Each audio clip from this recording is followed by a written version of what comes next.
Bem-vindos e bem-vindas ao GaiaCast, o podcast oficial do Gaia Coworking, aqui onde a gente fala sobre empreendedorismo e outras coisas interessantes. E estamos hoje aqui com a Simone Nunes, a nossa contadora. E a Simone, que já tem 22 anos de contabilidade, gente, ela já é gerente operacional de um grande grupo contábil aqui da nossa cidade, que é a Escrita Contábil. Empresa essa que está atendendo hoje 700 clientes, em torno de 700 clientes, com 100 colaboradores. Enfim, gente, e uma moça tão jovem já com tanta bagagem. Simone, bem-vinda. Obrigada, agradeço o convite. Espero estar contribuindo, né, e passando um pouco do conhecimento e falando um pouquinho de contabilidade e dos assuntos atuais. Com toda certeza você está contribuindo, a gente vai te encher de perguntas. Estou aqui para esclarecer, né? Tudo que você não perguntou para a sua contabilidade, hoje nós vamos perguntar para a Simone. Simone, primeiro, a gente gostaria de saber como que a contabilidade entrou na sua vida. Foi um percurso que você fez um planejamento de carreira desde a sua adolescência ou foi algo que foi acontecendo naturalmente? Como que isso se deu na sua vida? Eu acho que foram coisas que foram acontecendo naturalmente, assim. Eu pensava em cursar direito e daí meu professor de matemática falou: Simone, tu tem um perfil para ciências exatas. Então, ali começou, instigou, né? Então, eu entrei na graduação de Ciências Contábeis, trabalhava numa indústria têxtil e uma amiga que trabalhava na escrita contabilidade estava saindo e me indicou para entrar na escrita. Isso há 22 anos atrás. Eu entrei como auxiliar contábil, depois eu passei para analista, coordenadora e assumi logo, né? Após alguns anos, eu era gerente já do escritório. E fazem 2 anos que eu faço parte, né? Sou uma das sócias também do Grupo Escrita.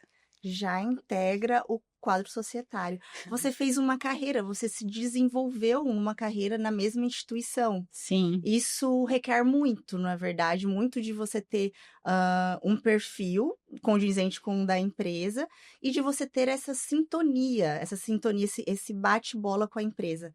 Das suas características pessoais que você vê, o que sintoniza muito com a Escrita?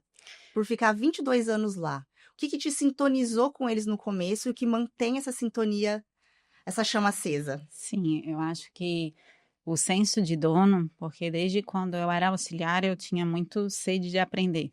Então, a minha dedicação e o comprometimento que eu tinha com a escrita sempre teve um senso de dono. Então, assim, o escritório não era meu, mas eu tinha esse sentimento. Então, tudo que eu podia fazer, né, me dedicar a estudar, a querer aprender, atender o cliente como um todo, eu acho que fez parte, né, essa determinação, esse comprometimento, meu esforço por sempre fazer algo melhor, eu acho que fez com que a gente tenha uma sintonia muito legal. O escritório é familiar, foi fundado pelo Salésio, e hoje, né, a atuante está a Roberta, que cuida da parte administrativa, o Rodrigo no comercial e eu na parte operacional, né, gerente de operações.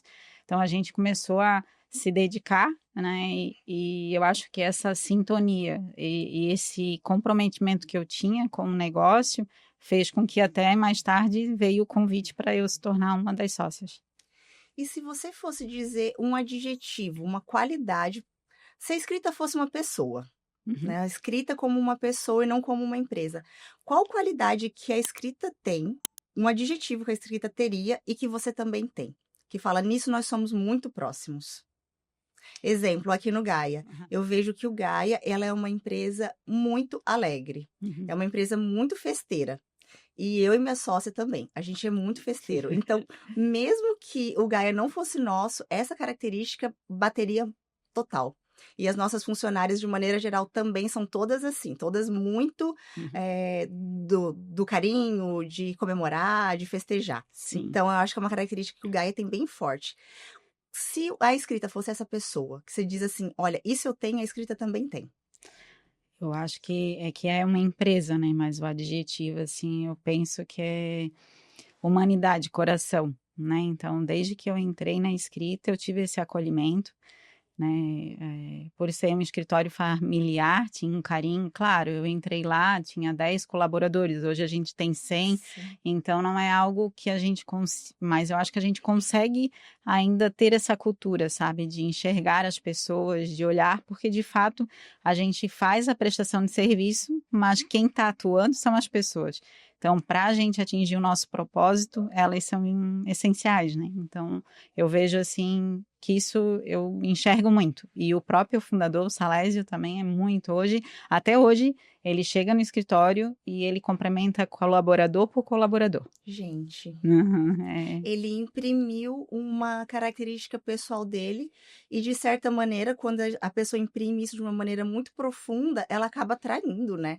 Atraindo pessoas assim. Então, como você foi recebida com muita amorosidade, então você consegue transmitir essa amorosidade para quem chega e vai formando uma onda, né, de afeto e de trabalho conjunto. E isso é muito difícil de se conseguir. Sim, eu vejo assim que eu acho que o carinho, essa questão com as pessoas, faz com que, como tu falou, né, o ambiente da Gaia traga essa alegria, um ambiente leve, porque a gente fala de um assunto, né, que é Contabilidade, por estressante, é exemplo. mudança, é prazo, é multa, são várias situações, mas a gente consegue ter um clima muito harmonioso para trabalho, né? Agora, já que a gente falou dos 100 funcionários, Aham. é uma pergunta que não tem como deixar de fazer. Sim. Porque hoje o Gaia tem 10 funcionários. Uhum. E a gente já, meu Deus do céu, é muita responsabilidade, são muitos detalhes. E a gente está lidando com pessoas, e às vezes a gente se bate nessa gestão com 10 pessoas, que é muito menos do que 100 pessoas.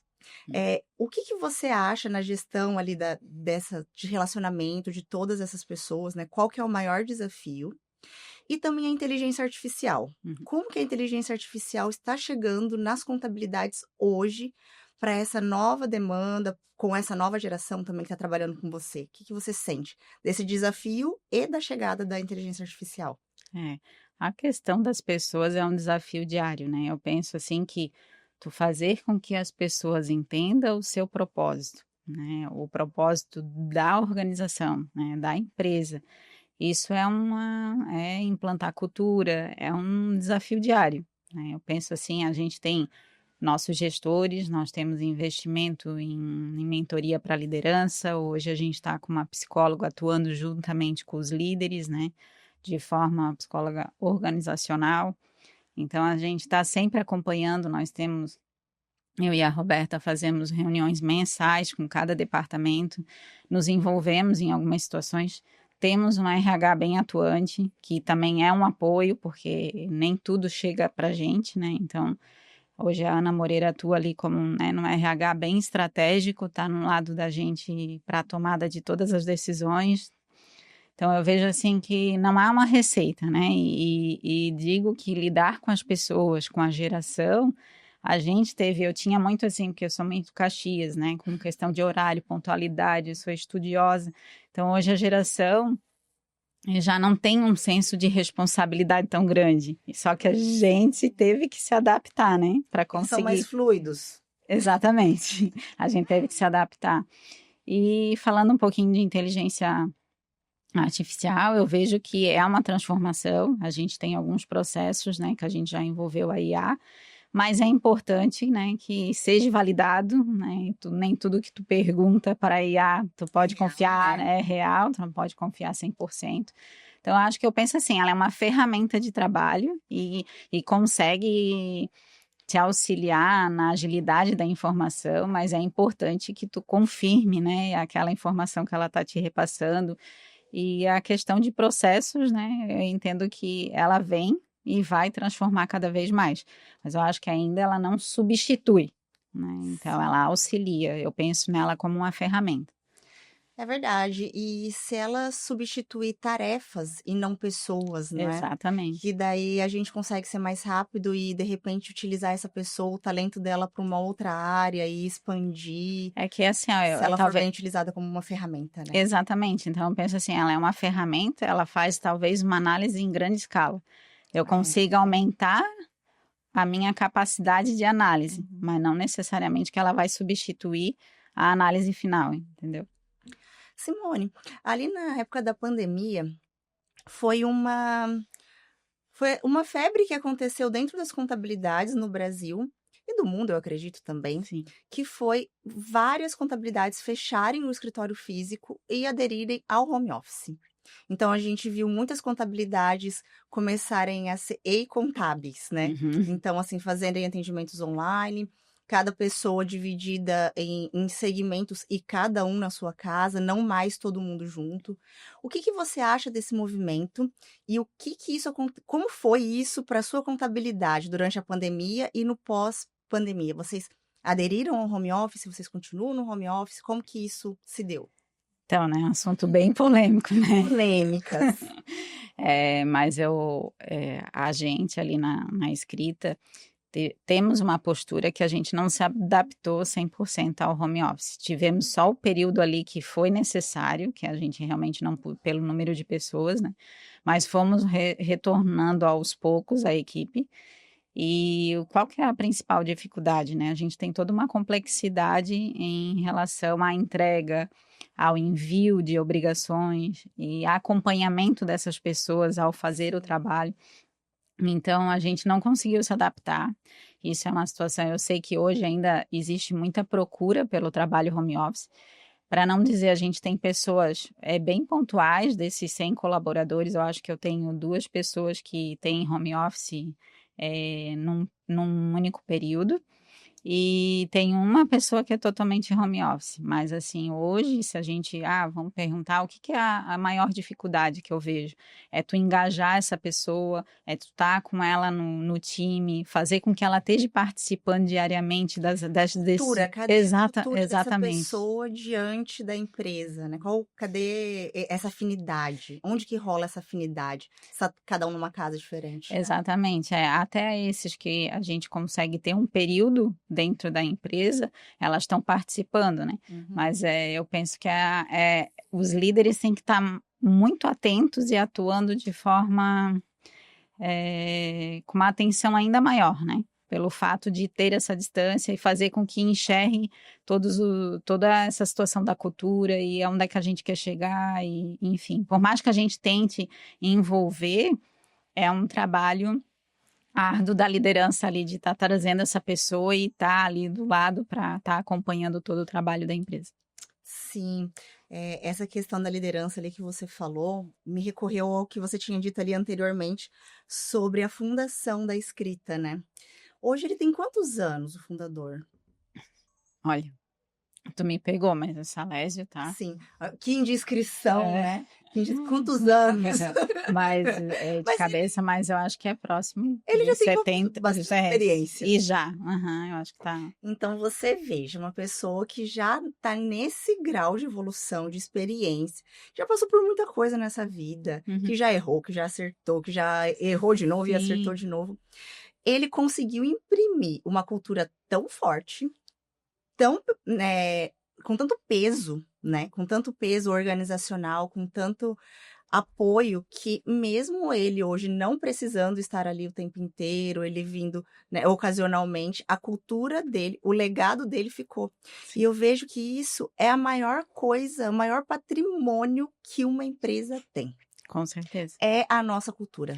Se caísse uma bomba no Gaia, aconteceu tudo, caiu uma bomba aqui no Gaia. Uhum. O que que vai acontecer? No outro dia a gente vai pensar em como reerguer ela, vai afetar, mas se a cultura, se tá todo mundo junto, se tá todo mundo coeso, é tudo que a gente tem. Deixa eu só interromper um pouquinho vocês. Meninas, esse barulho não vai pegar no coisa? Tá tudo bem? Voltando. Ai, ai. Enfim, a cultura organizacional, basicamente é tudo que a gente tem, é nosso maior patrimônio, Exatamente. né. Tudo que tu admite vira cultura. Então, por isso que Tudo é que isso, você admite admite vira vira cultura. cultura. É muito importante tu saber assim, quando a gente, se eu tenho que corrigir um colaborador, o que que a gente tem que pensar? Tudo que tu admite, e se tu não vir, né, a explicar e dar um feedback que não tá legal e que não é dessa forma, tu tá admitindo e vira cultura. Porque ele fazendo, a outra pessoa acha que pode fazer. Sim, Então, isso é muito forte. Eu vou anotar isso no meu diário. Sim, porque essa parte, sem sombra de dúvidas, a parte que a gente tem, mais ocupa o nosso tempo e pensamento é com gestão de pessoas. sim, Porque a gente tem que tratar essas pessoas muito bem, todo mundo entender o propósito, convencer a pessoa do propósito, que ela tenha muito, muito amor para que esse amor possa transbordar para os outros clientes. Então, o que a gente tem em casa para levar para quem é de fora ou para quem está chegando agora. E aí, às vezes, a gente faz muitas concessões em algumas coisas. E aí a gente tem que pensar quais concessões que eu faço. exatamente. E às vezes te ajuda a decidir. Porque hoje, ao reter as pessoas, tu fica, será que eu me posiciono? Será que eu não me posiciono? Só que tu pensa assim, tá de acordo com a cultura da Gaia? Por isso que é importante ter uma lista de valores, né? Exatamente, é muito importante. Isso é bem importante a gente ter isso enraizado para que a gente possa, né, fazer com que Uhum. os líderes, a gente esteja sempre atuando junto às pessoas para que elas façam, que elas entendam o propósito do trabalho, né, do E nosso trabalho. hoje, aqui, para a gente conseguir, né, o nosso onboard, o tempo de treinamento que a gente tem, até que essa colaboradora entre para a equipe e ela se sintonize completamente conosco, leva uns bons meses. Sim. E aí eu queria saber disso de você como contadora. Uhum, Eh, a contabilidade, ela é muito complexa. uhum, Cada ramo, né, da economia tem leis específicas, contas específicas, tributos específicos, e você entrou muito jovem na escrita, sim. né. Eu imagino que você teve tempo, lógico, de se desenvolver, mas quando, depois de formada, né, são 4 anos a formação de um contador, né, a Uhum. formação técnica. Agora, a sua formação como profissional, quando você olhou e falou assim: "Agora eu bato no peito, que eu sei que eu tô fazendo e eu me resolvo aqui", quanto tempo isso levou?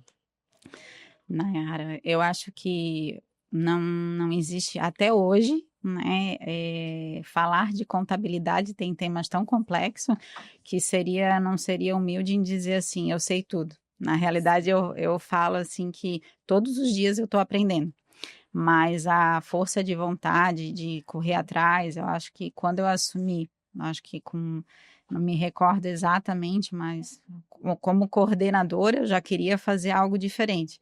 Sim.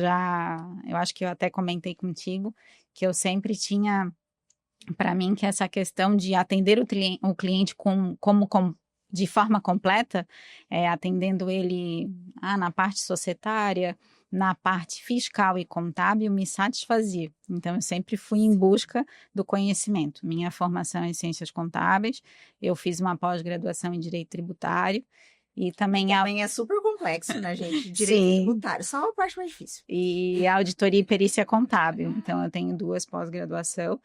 E até hoje, claro, né, ao passar do tempo, hoje eu me sinto segura, né, como Sim. contadora, mas não posso deixar de falar que a profissão, agora tem aí a reforma tributária, estou estudando semanalmente, Quando e você acha que já estudou tudo, o governo vem e fala: "De novo, exatamente, então volte". assim, eu acho que o deixar de aprender, a Uhum. gente nunca vai dizer, né, e vai ter sempre situações que vai requerer de tu buscar informação.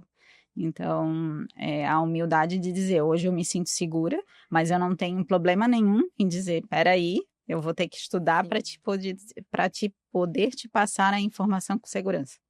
É uma frase que eu sempre levo, já repeti algumas vezes aqui no podcast, é que não existe jogo ganho. Não, Não existe jogo ganho. No instante que você acha que você tá ganhando, aí você fala: "Ganhei esse jogo", ali você começou a perder. No exato. instante que você fala: "Meu casamento está tudo bem, está tudo certo, garanti", ali você começou a perder. No instante que você acha que a sua empresa está tudo muito bom, que não tem nada para resolver, ali você começou a perder o jogo. Sim, Então não acho que existe jogo ganho. não, E a gente que é empreendedor é todo dia um game. sim, e eu vejo que também o propósito da escrita não é entregar uma contabilidade tradicional, né? A gente está sempre inovando, está querendo sempre entregar a informação para o cliente de forma ágil, né? Nós temos a expertise ali na parte do comércio exterior. Então, a gente quer entender a dor do cliente para que a gente possa, de alguma forma, estar auxiliando. Nem muitas vezes não é estritamente contábil. né? A gente tem outros serviços, como o BPO de RH, o BPO financeiro, que às vezes o próprio sócio, para empreender, ele não pode estar lá atolado de situações burocráticas, fazendo pagamento, enfim. E a gente tem essas soluções também. Então, a nossa preocupação é estar sempre atuando de forma estratégica junto ao nosso cliente. Sim. Aí, vou falar agora como empreendedora, né? Sim. Quando a gente vai lá e monta o nosso CNPJ ali, o comecinho de tudo, a gente, se a gente não é da cidade, se a gente não tem, eu particularmente não conhecia muitas pessoas aqui em Aham. Itajaí. Sim. Então a gente vai lá na internet, e procura contabilidade em Itajaí Uhum. e aparece uma lista gigante. Sim. Muitas pessoas que estão aqui nos ouvindo também já devem ter passado por isso. Ou estão com a sua contabilidade, ou estão em busca de uma contabilidade. E são muitas na lista. Como eu, que estou começando agora, posso ter um feeling de perceber se essa contabilidade é ponta firme, se essa contabilidade vai fazer uma entrega, ou se eles vão, sabe, ou se eu vou ser só um número, se eu vou ser só uma conta que eles ganharam. Uhum. Tem alguma pergunta, tem alguma percepção, tem algo que eu possa avaliar de uma forma intuitiva ou até mesmo objetiva na hora de escolher uma contabilidade?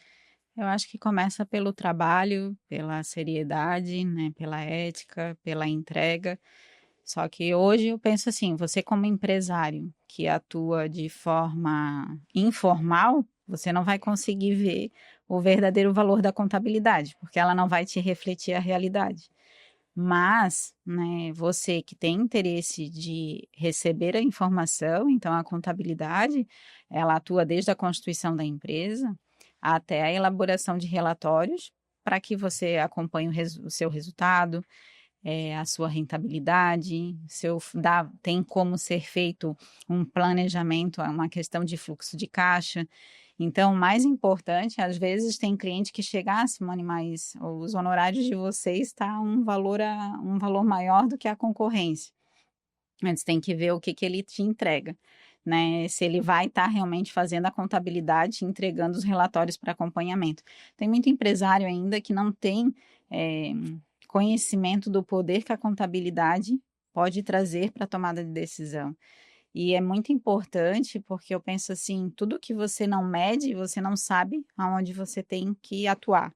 Então, quando a gente trabalha com indicador, e a contabilidade pode trazer isso, né? Indicadores de rentabilidade, de várias situações em que pode te levar a uma solução.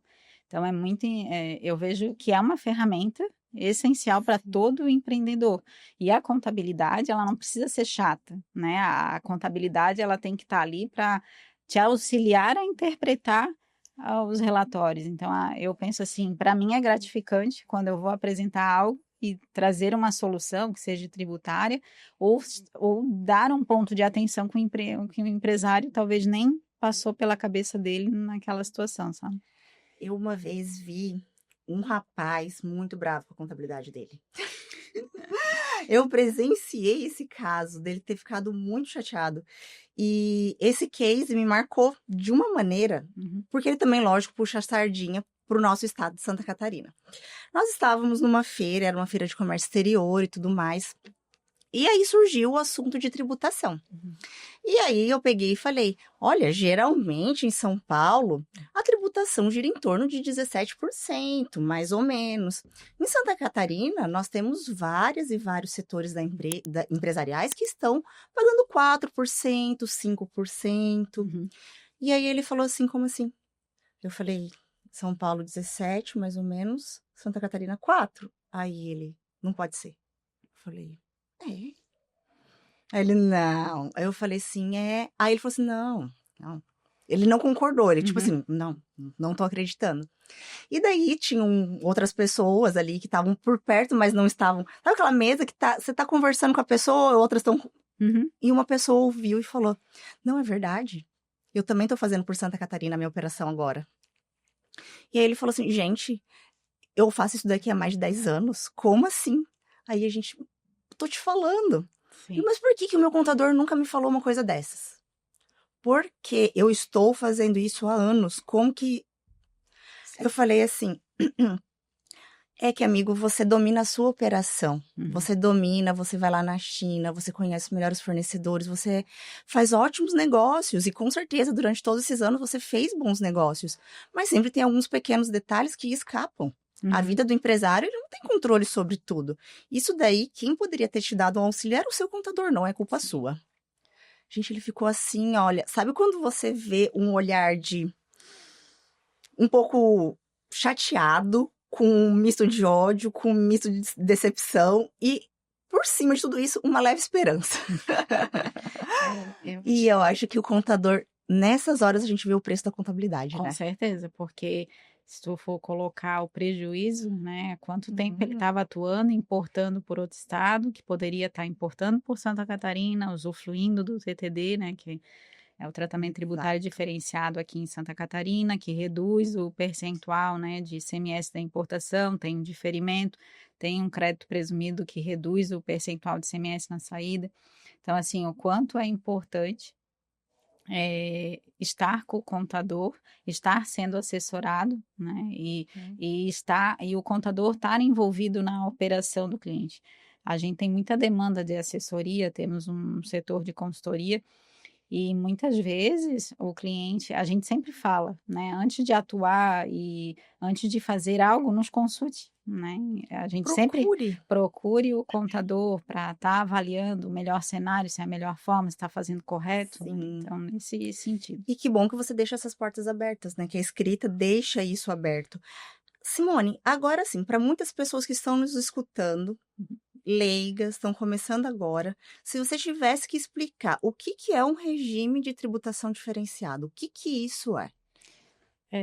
Hoje, né, o mais comum aqui em Santa Catarina é o benefício fiscal que está atrelado ao ICMS.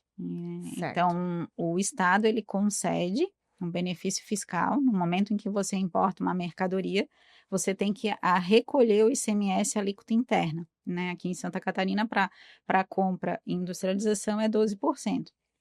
Então, você deixa de pagar o ICMS com essa alíquota, você tem um diferimento, paga somente uma antecipação. Quando a gente fala em diferimento, a gente está falando a tributação para a etapa seguinte, então eu não pago na importação, que qualquer uma empresa, né, sem o benefício pagaria, e eu tenho uma redução da carga tributária da saída, né? Ou seja, em vez de eu todo produto importado para fora do estado, está sujeito a 4% de ICMS. Eu tendo benefício, inicialmente eu vou pagar uma carga efetiva de 3% e após 36 meses 1,4%. Então Uau! esse é o benefício, essa questão do benefício fiscal, ele te traz uma redução na carga tributária final, né, do teu produto para vendas interestaduais e na venda interna também. Então quer dizer, ampliou o meu tempo de relacionamento com o estado de Santa Catarina. Objetivamente, também ali eu já vou recebendo mais isenções, Eu tenho uma redução da carga mais tributária reduções. da parte do ICMS, né? Interessantíssimo isso. Sim, com certeza. Pouca gente sabe. E a gente vê assim, mas todo importador sabe, né? Durante um período, eu e o Rodrigo, que atua na parte comercial, a gente viajava muito para São Paulo Sim. e o nosso foco a gente tem 90% de importadoras, né? Essa expertise no comércio exterior. Então, a gente via que quantas pessoas ainda não têm conhecimento que Santa Catarina tem benefício fiscal, assim como outros estados, né? A gente tem Santa Catarina, tem Rondônia, tem Pernambuco, Alagoas, cada um tem as suas particularidades. Então, como tem empresários que atuam no comércio exterior e não têm conhecimento dessa redução da carga tributária. Poucas pessoas têm. Sim. E daí é mais um complemento, né? Aí vem a questão, né? O que a minha contabilidade pode agregar? Então, se tu Sim. for pensar, não é toda a contabilidade que atua no comércio exterior. E, Poucas, Simone. e outras que fazem sem ter o conhecimento. Então, hoje o Estado, ele atua muito fortemente na parte da malha fiscal, ele sempre está verificando as operações e a gente vê que empresas transferidas ainda de outras contabilidades, quantas situações a gente verifica na parte operacional que as contabilidades não têm a expertise para atuar no comércio exterior e tendo esse conhecimento para estar fazendo as apurações de acordo com o benefício fiscal e as regras que o Estado impõe no termo de concessão do benefício. Simone, esse café é o café de milhões. Porque muita gente que está escutando agora já poderia estar recebendo isso. Por isso que é importante a gente ter uma contabilidade que seja especializada, que saiba o que está falando, que Exatamente. entenda essas E que não te cause... pequenas, entre aspas, particularidades que no montante final é uma BMW. Exatamente. E que não te cause um prejuízo futuro. Exatamente. Porque o empreendedor, ele não vai estar por dentro de cada detalhe, de cada obrigação acessória que que a empresa tem de prestar ao fisco. Né? Sim. E a contabilidade, ela vai fazer essa entrega. Então, ela tem que ter pessoas qualificadas com conhecimento e preparada para aquilo ali. Então, Claro. a gente vê cada coisa, Nayara, e a gente Você vê olha e assim, fala, mas isso aqui é real? exatamente. Tanto da parte contábil, né, quanto da parte tributária mesmo, né? Às vezes as pessoas querem atuar em fazer a apuração do regime aqui em Santa Catarina sem nenhum conhecimento. Então, eu já prestei até assessoria para outras contabilidades de outros estados. Sim. A gente já prestou, mas ainda assim, eu penso que você não saber a legislação de um outro estado, tudo bem, mas eu vou procurar parceiros, eu vou procurar me qualificar para estar trazendo a informação para o cliente. Agora, não atuar de forma sem ter Irresponsável. irresponsável, de não ter o conhecimento e depois o cliente vai questionar, tem contador que não tem aquele senso de responsabilidade, né? Sim. Simone, e aí a gente falou agora a parte de reforma tributária, né? Uhum. Muito se fala, pouco se sabe. Sim. Acho que nem o governo sabe o que ele quer da vida ainda, né? Acho que ainda não tem uma coisa ainda extremamente específica. Mas já tem uma data para começar, uma data para terminar? Como que isso está sendo? Como isso está se desenrolando? Então, a reforma tributária, ela já começou ali com a emenda 132 de 2023. Então, ali foi aonde teve a mudança da nossa Constituição Federal e já houve a regulamentação via lei complementar. Então, assim, isso não tem volta. Tem muito contador, a reforma não vai acontecer. Querido, já está acontecendo. Então, assim, ela começa esse ano, 2026, a gente já tem algumas informações que tem que ser preenchido dentro dos documentos fiscais quanto aos novos impostos, que é o CBS e o IBS. Então, a gente já tem definições que devem estar constando nos documentos fiscais. De qualquer forma, como ainda falta ser regulamentado algumas situações, o fisco ele não está atuando, né? Não vai ter nenhuma penalidade para quem não está cumprindo. Não foi definido um prazo ainda que tenha que ter essas informações. É claro que assim todos os sistemas estão trabalhando fortemente para já estar atendendo. E a gente já tem cliente preenchendo os novos campos que são obrigatórios, né, nos documentos fiscais devido à reforma tributária. E isso não tem volta. A partir do ano que vem, a gente já vai ter a extinção do PIS e COFINS e vamos iniciar a cobrança da CBS. Então, esse ano 2026 é o ano de a parte de obrigações no que tange documento fiscal. E a partir de 2027, nós já temos cobrança dos novos impostos. Sai o PIS e COFINS e entra a CBS. Então, assim, a gente já está oferecendo esse trabalho de assessoria, fazendo treinamento com nossos clientes, porque tem que ter uma preparação e ter ciência do impacto que a reforma tributária vai trazer. A gente estava falando dos benefícios fiscais. Sim, na prática, o que muda? Exatamente, o que vai acontecer, que a reforma tributária ela vai ser implementada de forma gradual, começa em 2027. Em 2029, eu vou ter a implementação do IBS, que é um imposto sobre bens e serviços que substitui o ICMS e o ISS. Então, de forma gradual, eu vou reduzir o ICMS e o ISS e vou estar começando a recolher o IBS.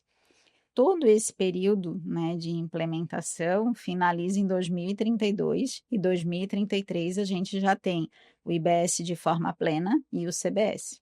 Temos algumas mudanças, né, quanto ao IPI, tem a situação do imposto seletivo, que a gente fala que é o imposto do pecado, né, alguns produtos vão ter essa Imposto tributo do do pecado, pecado? sim, O que que é, gente? Já ele penso em bebida. Tem alguma coisa a ver? tem. Inclusive, a ideia é que o percentual do imposto seletivo, que é o imposto do pecado, quanto maior o teor alcoólico, maior vai ser o percentual. Gente, a Então, sociedade elege seus inimigos. Por quê? mas Vai tributar o açúcar, moço. Deixa a minha cerveja. é verdade, né? Mas a gente tem a questão do imposto seletivo, ele vai ser um imposto único, mas são para produtos prejudiciais à saúde e ao meio ambiente. Sim. A gente brinca, mas é uma coisa séria. Sim. Então, o empresário hoje, ele tem uma segurança, né, de já estar atuando, né, mudando, fazendo essa alteração, que ela é de forma bem paulatina. Uhum. Então, até 2032, ele ainda está em tempo de fazer uma boa economia, recebendo O benefício os fiscal. benefícios fiscais de Santa Sim, Catarina. exato. Eu me preocupo um pouco, sabe, Simone? Lógico, Santa Catarina é um estado que, independente de benefícios fiscais, lógico, o benefício fiscal é maravilhoso, né? Uhum. Mas, independente disso, o nosso estado ele tem uma cadeia logística que funciona muito rapidamente. Sim. Nós temos uma onda que resolve. Uhum. Então, você chegou em Itajaí, você tem agentes de carga muito bons, contadores ultra especializados como vocês. Você já tem empresas como Gaia, que já vai fazer o seu endereço fiscal, o seu armazém, o seu transporte. A gente tem tudo. Sim. Santa Catarina é muito rápido nisso. Sim. Então, o benefício fiscal, ele é um complemento a essa cadeia logística que ela é gigantesca. E estados como, por exemplo, o Amazonas, que vai ser de uma zona franca de Manaus. Uhum. Como? Né? Como que eles vão lidar com isso, se hoje grande parte da renda deles vem por conta do benefício fiscal? Sim.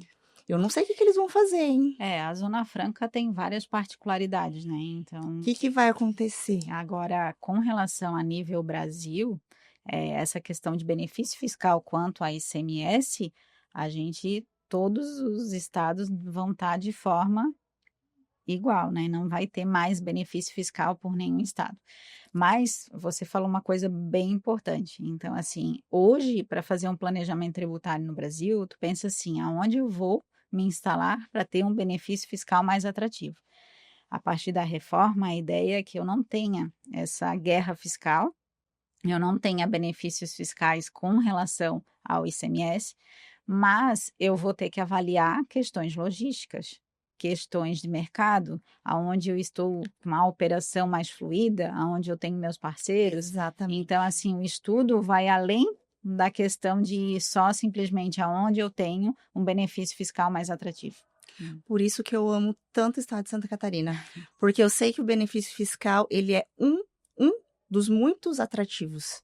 E ele é só um detalhe perto de uma cadeia logística extremamente forte e atuante que nós temos. Com certeza. Então, isso me deixa com uma paz no coração.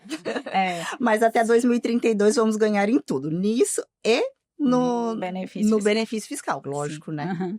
Sim, a gente tem aí uma preocupação também, mas de fato isso vai ser uma situação a nível Brasil, né? Então acho que todas as empresas vão estar estudando aonde vai fazer mais sentido estar atuando. Mas penso, né, que Santa Catarina, como tu mesmo falou, eu penso que sim, tem uma cadeia mais fluida, tem a parte logística e provavelmente o Estado ainda vai estar incrementando e investindo cada vez mais nessa questão operacional, né, para atender, né, e para que a gente não venha a perder, tem uma perda de contribuintes que vieram se instalar aqui em Santa Catarina. Com certeza, nosso estado ele vai agir de uma forma muito forte. Agora, eu lembrei de um outro case, falando de contabilidade. Gente, é tanta coisa. Eu conversei uma vez com uma amiga que ela tem uma cadeia de restaurantes. E daí, ela tem 1 milhão de CNPJs. 999 mil CNPJs. Para que todos caibam dentro do Simples. Então, ela tem de um restaurante aí ela tem um para o café outro, aí ela tem para a parte do bolo outro, e assim, vários CNPJs. Falta CNPJ na família. Exato, falta CPF para cadastrar tanto CNPJ. A amiga daqui a pouco já está contratando laranjas. Ela tem uma infinidade. Tô brincando, porque, né? Mas ela tem muitos CNPJs diferentes para poder fazer esse encaixe, entre aspas, no Simples. Até que ponto que isso é viável? Até que ponto vale a pena eu ficar me dividindo entre vários CNPJs, ao invés de fazer uma mudança no regime tributário, por exemplo? Acho que é muita questão de análise, né, Nayara, mas o que que a gente tem que prestar atenção? Para que tu tenha vários CNPJs, tu não pode estar no mesmo endereço. Então, eu tenho que estar falando de estabelecimentos distintos, porque senão eu tenho um risco tributário, né? Não adianta eu ter 3 CNPJs, sala A, sala B e sala C, né, no mesmo lugar, Sim. porque se a fiscalização chegar, ela vai unificar e vai desenquadrar do Simples. Então, assim, a gente tem que estar sempre avaliando. Se realmente cada um atua de forma autônoma e essas pessoas que estão no contrato social estão envolvidas na operação, o Simples Nacional, ele tem uma tributação menor, né? Porque ele tem tabelas, ele é um imposto único, aonde dentro do percentual do Simples está embutido o ISS e o ICMS já, e automaticamente não tem a parte patronal sobre a folha de pagamento, que também é um custo a mais que as empresas do lucro presumido e do lucro real têm. Então, tudo precisa ser avaliado. Vale a pena o risco, né? Até que ponto vale ocorrer esse risco em relação à economia que eu estou tendo, mas E o isso custo pode desse CNPJ também. exatamente, esse montante pode ser cobrado no futuro, então é questão de avaliar, né? Hoje a gente vê que o e-commerce tem muito essa situação de várias empresas no Simples, porque o Simples não tem o DIFA não contribuinte, e nem sempre, e chega num determinado valor de faturamento, a gente está falando de que a alíquota do Simples ela é progressiva em cima do teu faturamento acumulado. Então, dependendo o montante que tu tem que sempre estar fazendo o comparativo se não é viável o lucro presumido, se não é viável o lucro real. O lucro real eu tenho que estar sempre atento à minha lucratividade, porque... Eu acho que seria legal, Simone, se Uhum, você explicasse pra gente o que é uma empresa no Simples aham, e se tem alguma faixa de valor que eu possa estar no uhum. Simples. O que é uma empresa no lucro presumido e o que é uma empresa no lucro real? Explicar cada uma desses acessos. Começando pelo Simples, então. Sim. Então, o Simples, ele é um regime unificado, como eu falei, ele é uma alíquota progressiva em cima do faturamento dos últimos 12 meses. Então, eu tenho uma alíquota única que compreende todos os impostos. Eu posso estar nesse regime até 4.800.000 Por ano. por ano, né? Meu limite de faturamento anual é 4.800.000. Lembrando que a gente tem o sublimite estadual e municipal 3.600.000. A partir do momento que eu sou uma empresa do Simples e ultrapassei os 3.600.000, eu me mantenho no Simples para cálculo dos impostos federais, mais o ICMS e ISS eu tenho que recolher à parte. Aqui, quando ocorre essa situação, normalmente o Simples já não está valendo tanta pena. Aí tem que avaliar se a empresa tem folha de pagamento, porque, como eu falei, dentro do Simples eu não pago a parte patronal do INSS, que é em torno de aí, a gente está falando 20% patronal, ainda tem mais as contribuições, em torno de 28% da tua folha de pagamento já está dentro da alíquota do Simples, né? Então, isso é avaliar. Às vezes eu estou pagando um pouquinho mais, mas eu tenho uma folha de pagamento que representa um montante considerável do meu faturamento. Então, eu tenho que estar sempre avaliando. O lucro real, eu tenho os impostos sobre faturamento, que é o PIS e COFINS, que é inclusive os impostos que vão ser extintos a partir do ano que vem, Sim. devido à reforma, né? Vão ser substituídos pelo CBS.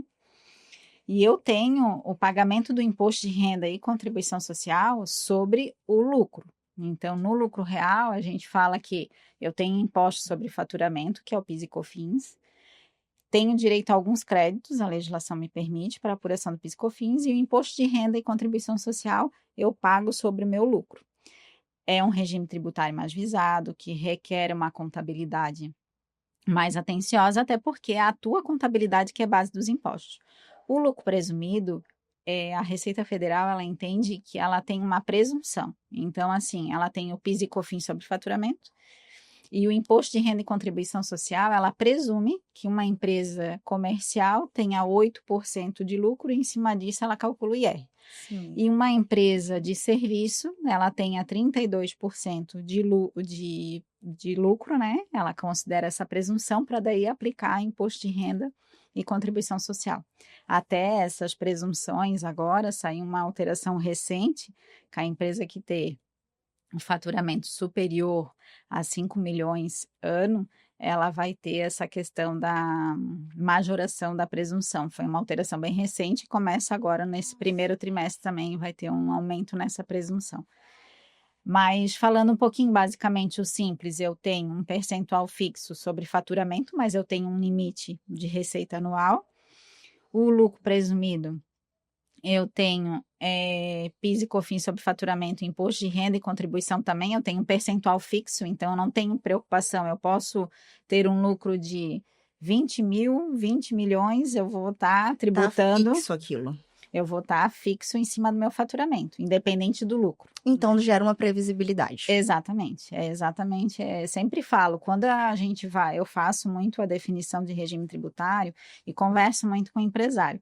Quando ele não tem algo muito definido, a gente acaba optando pelo lucro presumido, porque assim, se ele não tem um plano de negócio, onde ele não sabe onde vai atuar, como é que vai ser a rentabilidade, ele não tem previsibilidade no negócio dele, eu acabo sugerindo, vamos ficar o primeiro ano no lucro presumido, final do ano a gente analisa, faz um comparativo e verifica para mudar para o lucro real, se for o caso.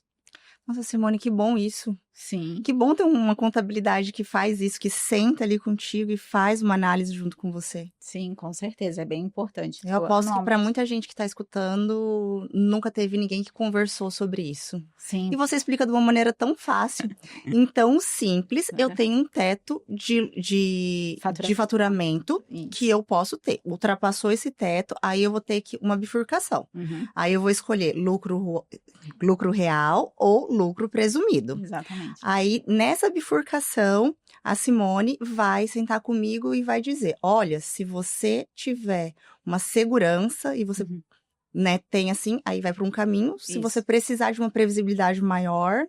Exatamente, porque assim, quando tu não tem uma rentabilidade bem definida, porque toda empresa que começa tem situações que o negócio, tu já vem empreendendo e tu tá montando só um novo negócio.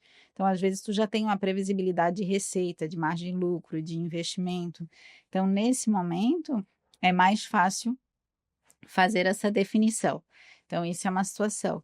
Agora, quando eu não tenho, eu não opto de imediato pelo lucro real. Lembrando que o lucro real, ele tem essa tributação pelo lucro. Então, automaticamente, também tem as situações de quando eu vou começar um negócio, nem sempre ele já vai ter uma rentabilidade esperada. Pois é. Né? Então, também tem essa situação. Qual é a minha previsibilidade? Quando eu tenho tudo mapeado, fica mais fácil a gente auxiliar. Quando eu não tenho, a gente direciona para o lucro presumido. E, inicialmente, o Simples, se a tua atividade, um ponto que eu não mencionei, mas no Simples Nacional, tu tem que avaliar a atividade que você vai desenvolver, prestar, enfim, porque existe algumas atividades que são vedadas a ser do Simples Nacional. Então, isso é uma coisa... Tem mais isso. A gente tem que avaliar lá o CNAE do CNPJ para verificar se pode ou não ser do Simples Nacional. Por exemplo, uma atividade de locação de imóveis próprio, não pode ser do Simples. Então, tem algumas situações. Aí, se tu não pode ser do Simples, automaticamente tu já tem que ver ou lucro presumido ou lucro real. Uau! Simone, você nunca deu aula? Você explica de uma maneira fácil. Então, eu fui convidada para alguns treinamentos, participei na Univale, né? Eu dei uma palestra sobre regime, primeiro sobre radar, para falar um pouquinho sobre habilitação, como é que a empresa precisa se preparar para ter a habilitação do radar. Fui falar numa sala, convidada por um cliente. Gostei, me senti à vontade. Depois a própria professora me convidou mais umas 2 vezes para palestrar ali na Univale para a turma de comércio exterior. Simone, você fala de uma maneira muito simples de entender. Obrigada. Olha aí, gente. Eu tenho essa preocupação, sabe, Nayara? Às vezes alguém chega e diz assim, meu Deus, mas ele não está entendendo assim. Gente, calma. Quem estudou fomos nós. Os técnicos somos nós e nós temos dificuldade. Pergunta se a gente vai saber falar da atividade do dele, ele tem propriedade para falar da atividade dele. E nós estamos aqui para simplificar e fazer com que ele entenda a contabilidade e se torne mais leve. Então, eu sempre tenho essa preocupação. Exatamente. Simone, eu não ia fazer essa pergunta, que é super técnica, mas ai, tô com vontade de aprender mais. Simone, o que é o radar? E quando que eu preciso de um radar? Sim. O radar, ela é uma habilitação concedida para a Receita Federal para você poder importar e exportar mercadoria. Então, ele é definido, tem algumas modalidades, né? Então, dependendo, eu tenho a modalidade limitada, que é até $50 mil semestrais, que é uma habilitação, mas não há uma análise documental, né? Eu só faço um requerimento. E existe a modalidade limitada, $150 mil semestrais, ou a ilimitada, que não há um limite. Para isso, a gente precisa montar um processo para a Receita Federal, apresentar os relatórios, o balancete da empresa, a disponibilidade financeira, para que para que a Receita Federal identifique se a empresa tem capacidade financeira para estar atuando no ramo do comércio exterior. Então, ela é uma habilitação, né? Então, quando a gente faz a constituição de uma empresa importadora, a gente já faz toda essa análise, desde a constituição, avaliando a origem do capital do sócio, porque isso vai ser questionado. Então, assim, qual é o montante que eu vou ter que fazer de aporte na empresa para que eu consiga a habilitação que atenda às importações que eu pretendo fazer? Para um radar ilimitado, por exemplo. Para um radar ilimitado hoje, a empresa tem que ter R$798 mil em conta no mês anterior ao pedido. Uau. Então, assim, eu abri um CNPJ e vou começar a importar xícaras. Até $50 mil. É só documentação normal, sem precisar fazer uma habilitação junto à Receita no radar, é isso? Eu faço uma habilitação, mas eu não tenho análise documental. Mas Uma coisa mais simples. eu faço um pedido, né? E não tenho uma análise, assim, eu não tenho necessidade de comprovar um capital, enfim. É um requerimento mais simples, né? Habilitação expressa. Expressa, $50 mil semestrais. Por semestre. Tá. Aí comecei a importar minhas xícaras e o negócio cresceu.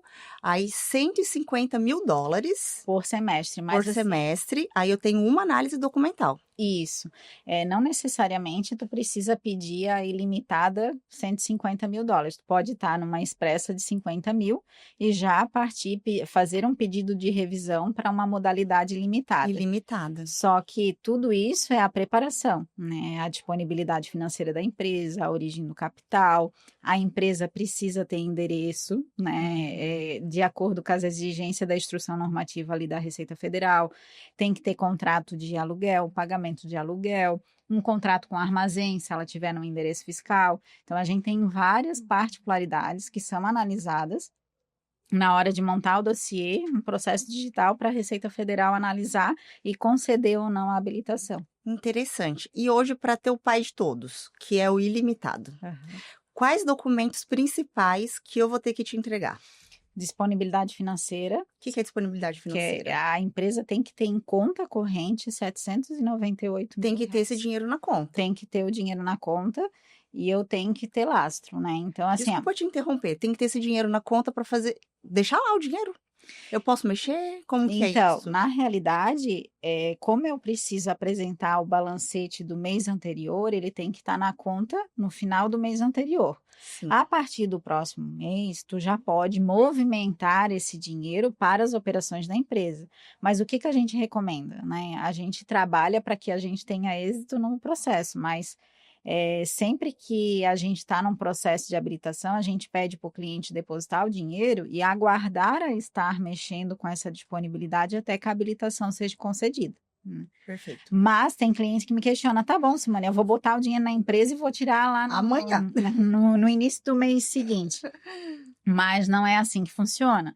A partir do momento que o sócio aporta o dinheiro na empresa, esse dinheiro é da empresa. Então, eu tenho que prover as operações, gerar o lucro por dentro da empresa para me gerar uma distribuição, de lucro para que eu possa tirar. Respire. Ninguém quer fazer uma transação ilegal. Exatamente. Então, assim, tem todo esse cuidado. Mas sim, né, a partir do momento que concedida a habilitação, tu vai utilizar o dinheiro para pagar câmbio, né, antecipar já a mercadoria, enfim.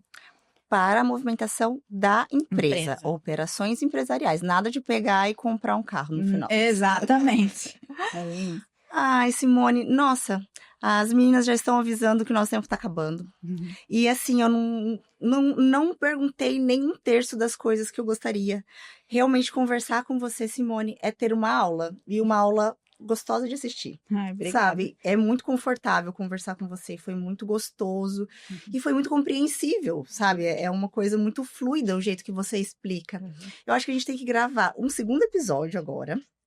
E nesse segundo episódio, a gente falar só de regras. Sim. Regra disso, regra daquilo outro. Sim. E entrar bem profundamente nesses assuntos, porque são questões que a gente, no nosso dia a dia, a gente não tem acesso. Sim. E Com você certeza. explicou de uma maneira muito simples. É gratificante, né? Porque eu tenho essa preocupação de falar de uma forma que as pessoas entendam o que eu queira transmitir. Eu acho que também, apesar da contabilidade ser técnica, ser uma ciências exatas, eu tenho essa preocupação de me fazer entender, porque não adianta eu querer falar da forma totalmente técnica do artigo 1º da lei, né? Enfim, eu não consegui transmitir a informação.